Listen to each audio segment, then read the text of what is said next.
Madame, comme elle a une boutique, à partir de ce qu'elle reçoit ici, donc ça fait augmenter ses recettes.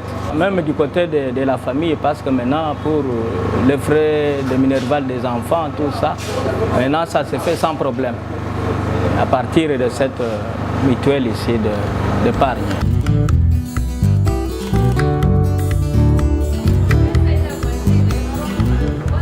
C'est grâce à vous, le PNUD, aujourd'hui si je deviens une femme entrepreneur et avoir un brevet d'invention de lait en poudre instantanée de soja, vous m'avez octroyé un prix en 2005.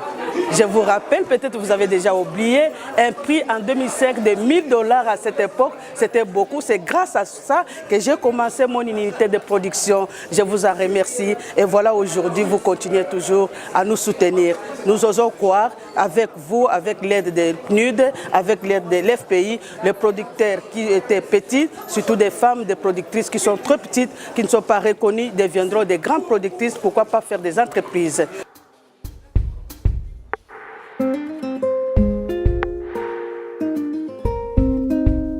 Le Nord Kivu, c'est l'une des provinces de la République démocratique du Congo qui avait connu différentes guerres ainsi que de différentes rébellions.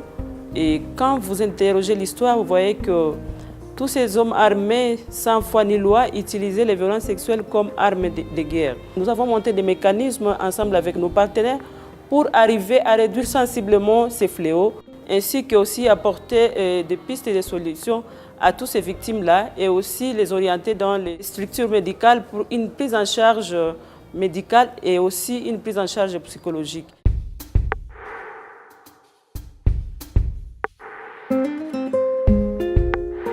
Nous réalisons qu'il y a eu des progrès énormes par rapport à la police.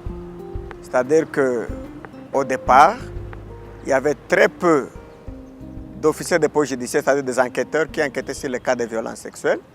Et ceux-là qui enquêtaient, la plupart d'entre eux n'étaient pas assermentés, donc n'en avaient pas la qualité. Mais pour le moment, il y a beaucoup plus d'officiers de police judiciaire qui ont la qualité. Et la première des choses est qu'on a réalisé beaucoup d'arrestations, on a reçu ou accueilli beaucoup de victimes. Au niveau de Goma, il y a eu des cas de violences sexuelles qui, au lieu d'être recrudescents, vont décroissant. Les PNUD nous a suffisamment appuyés. Tous les bâtiments que nous avons ont été construits par les PNUD. Cela a fait qu'il y ait beaucoup de victimes. Donc les OPJ travaillent dans de très bonnes conditions. Alors, les victimes se trouvant dans des conditions de confidentialité, elles sont venues en plus grand nombre par rapport aux jours précédents. L'autre type d'appui, c'est l'appui en équipement et également en formation politique, technique et scientifique. Et cela a rendu beaucoup plus efficace notre travail. Mimi kufika pale walinibaka. Wakati walimaliza nibaka tukakosa maisha. CCP ikatukamata pale ikatugharamia wakatupatia $50. Wale $50 nikajifunza kazi ya mikono ya kusuka vikapo. Na hivyo vile vikapo jebe mimi nalipia ndani mtoto masomo na kukula. Inabadilisha maisha yangu. Wakati CCP ilinikamata nilikuwa na magonjwa ya ukimwi. Kwa leo nasikia bien, nashinda mu kikundi pamoja na wengine. Watoto wangu wanafurahi na mimi maisha yangu lishabadilika na wanasoma vizuri.